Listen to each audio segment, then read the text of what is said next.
ତୋରି ପାଇଁ ତୋ ପାଇଁ ଧାରାବାହିକରେ ଆପଣମାନେ ଦେଖିବେ ସୁଗନ୍ଧା କହିବେ ରାମ ତୁ ଏବେ ବି ଦ୍ୱନ୍ଦ୍ୱରେ ଅଛୁ ନା ବାବା?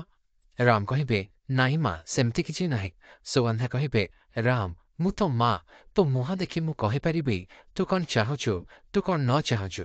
ଆଉ ସେପଟେ ତୁ ଯାହାକୁ ବାହା ହେବାକୁ ଚାହୁଁଛୁ ସେ ସେପଟେ ମେଣ୍ଟାଲ ହସ୍ପିଟାଲକୁ ଯାଉଛି, ହେଲେ ତୁ ତା ପାଇଁ ଟିକେ ବି ଅପସେଟ୍ ନାହୁଁ।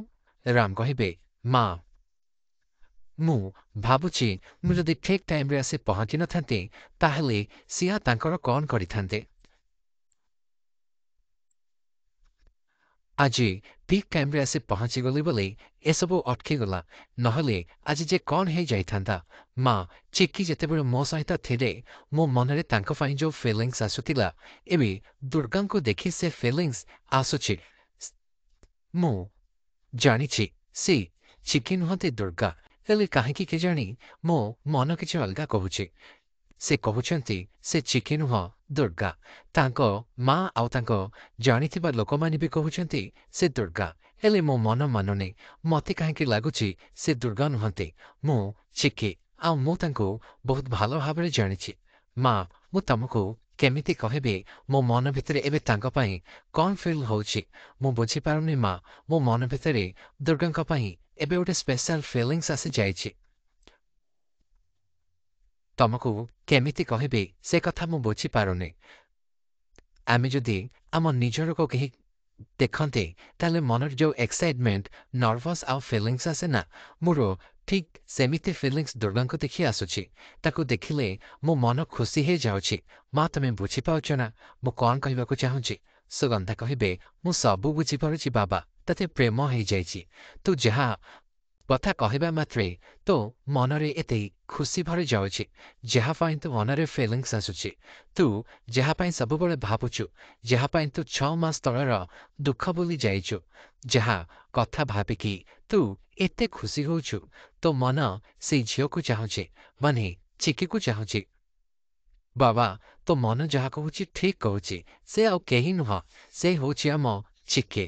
ରାମ ଚିକି ସହିତ ମୋର ବହୁତ ଗଭୀର ସମ୍ପର୍କ, ଆମର ମା ଝିଅର ସମ୍ପର୍କ। ମୁଁ ଜାଣିଛି ସେ ମୋ ନିଜର ଝିଅ ନୁହଁ, ହେଲେ ଆମ ଭିତରେ ମା ଝିଅର ସମ୍ପର୍କ ଅଛି। ମୁଁ ତାକୁ ମୋ ବୋହୂ ନୁହଁ, ମୁଁ ଝିଅ ବୋଲି ମାନେ। ଆଉ ଯେଉଁଦିନ ସେ ପ୍ରଥମ କରି ଆମ ଘରକୁ ଆସିଲା ଆଉ ମୋ ପାଦ ଛୁଇଁ ଆଶୀର୍ବାଦ ନେଲା, ମୁଁ ବୁଝି ଯାଇଥିଲି ସେ ଚିକି ନୁହଁ। ରାମ କହିବେ ହେଲେ ମା, ସୁଗନ୍ଧା କହିବେ ରାମ ତା ବ୍ୟବହାର, ତା ଚାଲିଚଳନ ସବୁକିଛି ଏମିତି ବଦଳିଗଲା କେମିତି ସେଇଆ ଭାବୁଛ ନା? ମୁଁ ଜାଣିନି ଚିକି ସହିତ ସେଦିନ କ'ଣ ହେଇଥିଲା। ହେତେବେଳେ ହେଲେ ତୁ ଆଉ ସିଆ ଯେତେବେଳେ ସେଦିନ ଘରକୁ ଫେରି ଆମକୁ ଏସବୁ କଥା କହିଥିଲ, ମୁଁ ନିଜକୁ ସମ୍ଭାଳି ପାରିନଥିଲି। ମୋ ଝିଅ ମୋତେ କେବେ ବି ଛାଡ଼ିକି ଯାଇପାରିବନି, ମୁଁ ଏ କଥା ଭାବୁଥିଲି। ମୁଁ ଦେବୀ ମାଙ୍କ ଆଗରେ କେତେ ନେହୁରା ନ ହୋଇଛି, କାନି ପତେଇ ବେକ ନ ଆଙ୍କିଛି, ହେଲେ ଦେଖ ଭଗବାନଙ୍କର ବି କେତେ ଅଜବ ଲୀଳା, ସେ କେମିତି ମୋ ଝିଅକୁ ମୋ ପାଖକୁ ଫେରାଇ ଆଣିଲେ। ହେଲେ ଚିକି କାହିଁକି ଦୁର୍ଗା କହି ନିଜକୁ ଏମିତି ପରିଚୟ ଦେଉଛି ସେ କଥା ତ ମୁଁ ଜାଣିନି। ନିଶ୍ଚୟ କିଛି କଥା ଅଛି ଯେଉଁଥିପାଇଁ ତା ଭିତରେ ଏତେ ପରିବର୍ତ୍ତନ ଆସିଛି, ଆଉ ତାକୁ ତତେ ଜାଣିବାକୁ ହେବ। ସେ ପ୍ରଶ୍ନର ଉତ୍ତର ତତେ ଖୋଜିବାକୁ ହେବ। ରାମ ଏ ଦୁର୍ଗା ନୁହଁ ଚିକି, ଆମ ଚିକି ଫେରି ଆସିଛି। ଆମ ଅନ୍ଧକାର ଦୂର କରିବା ପାଇଁ ସେ ଫେରିଛି, ସେ ତୋ ପାଇଁ ଫେରିଛି। ଆଉ ତତେ ତାକୁ ମାନିବାକୁ ହେବ, ଆଉ ପୁଣି ଥରେ ଦୁର୍ଗାକୁ ଚିକି ବନେଇବାକୁ ହେବ। ଯଦି ତୁ ଆଗରୁ ଭୁଲ କରିଦେଇଛୁ ତାହେଲେ ଏବେ ସେମିତି କିଛି ବି ଭୁଲ କରନି ବାବା। ସିଆ ପାଇଁ ତୁ ପୁଣି ଥରେ ଭୁଲ ନିଷ୍ପତ୍ତି ନେନା। ତୁ ଜୀବନ ତ ସ୍ପନ୍ଦନ ତୋର ସବୁକିଛି କେବଳ ଚିକି। ଏପଟେ ଡକ୍ଟର କହିବେ ଇନ୍ସପେକ୍ଟର ମୁଁ ଆପଣଙ୍କୁ ବାରମ୍ବାର କହିଥିଲି ଆମ କାମରେ ଯିଏ ବାଧା ଦେବ ତାଙ୍କୁ ଆପଣ ଆରେଷ୍ଟ କରି ନେବେ। ଏମାନେ 2 ଜଣଙ୍କୁ ଏବେ ଆରେଷ୍ଟ କରନ୍ତୁ। ଓ ରତନ କହିବେ ଆରେଷ୍ଟ କରିବେ? ହେଲେ କାହିଁକି ଆରେଷ୍ଟ କରିବେ? ଆରେ ଆମେ କ'ଣ କରିଛୁ? ଡକ୍ଟର କହିବେ ମୁଁ ତ ବୁଝିପାରୁନି ଏ ମେଣ୍ଟାଲ ଝିଅର ସାଥ ଆପଣମାନେ କାହିଁକି ଦେଉଛନ୍ତି। ଆପଣମାନେ ଯଦି ଏମିତି କରିବେ ତାହେଲେ ଆମେ ଆପଣଙ୍କୁ ବାଧ୍ୟ ହୋଇ ଆରେଷ୍ଟ କରିବୁ। ତମମାନଙ୍କର ବି ମୁଣ୍ଡ ଖରାପ ହେଇଯାଇଛି। ଅଫିସର ତାଙ୍କୁ ଆରେଷ୍ଟ କରନ୍ତୁ। ତମେମାନେ ଭଲରେ ଭଲରେ ରାସ୍ତାରୁ ନା ସିଧା ଜେଲକୁ ଯିବ। ଲାଷ୍ଟ ଟାଇମ୍ ପାଇଁ ୱାର୍ଣ୍ଣିଂ ଦଉଛି, ହଟିଯାଅ। ନହେଲେ ସିଧା ଜେଲ୍କୁ ଯିବ। ରତନ କହିବେ ଆମେ ସିଆ ସହିତ ଟ୍ରିଟମେଣ୍ଟ ପାଇଁ ଯିବୁ। ପରେ ତାର ଟ୍ରିଟମେଣ୍ଟ ବେଳେ କେହି ତ ତା ପାଖରେ ରହିବା ଦରକାର ନା ନାହିଁ। ମାଧବୀ କ'ଣ କହୁଛ? ମାଧବୀ କହିବେ ତୁମେ ଏ କ'ଣ କହୁଛ ରତ୍ନ?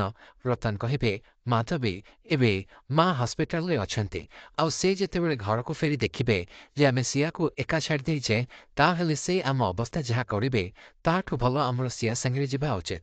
ଚାଲ ମାଧବୀ। ମାଧବୀ କହିବେ ହଁ ହଁ ଆମେ ବି ଯିବୁ। ରୁହି କହିବେ ଅଙ୍କଲ ଆଣ୍ଟି, ଆରେ ତମେ ତାଙ୍କୁ ନ ଅଟକେଇ ଏସବୁ କ'ଣ କହୁଛ? ମୁଁ ଯିବିନି, ମୁଁ ଏଇଠି ରହିବି। ଏହାପରେ ମେଣ୍ଟାଲ ହସ୍ପିଟାଲର ଲୋକ ରୁହିଙ୍କୁ ଜୋର କରି ନେଇଯିବେ। ଏପଟେ ଯଶୋଦାଙ୍କୁ ହସ୍ପିଟାଲରୁ ଫୋନ୍ ଆସିବ। ଆଉ ଯଶୋଦା କହିବେ ତାଙ୍କର ଏମିତି ସେମିତି ସର୍ଜରୀ ନୁହଁ, ଓପନ୍ ହାର୍ଟ ସର୍ଜରୀ ହେଇଛି। ଆଉ ତମେମାନେ ଏମିତି କେମିତି ତାଙ୍କୁ ଯିବାକୁ ଦେଇପାରିଲ? ଡକ୍ଟର କହିବେ ଆମେ ତାଙ୍କୁ ଉପରେ ନଜର ରଖିଥିଲୁ, ହେଲେ ସେ ହଠାତ୍ କୁଆଡ଼େ ଚାଲିଗଲେ ଆମେ ଜାଣିନୁ। ଯଶୋଦା କହିବେ ମୁଁ ବୁଝିପାରୁନି ଆପଣମାନେ ଏତେ କେୟାରଲେସ୍ କେମିତି ହେଇପାରିଲେ? ଠିକ୍ ଅଛି, ମୁଁ ଏବେ ଯାଇ ହସ୍ପିଟାଲରେ ପହଞ୍ଚୁଛି।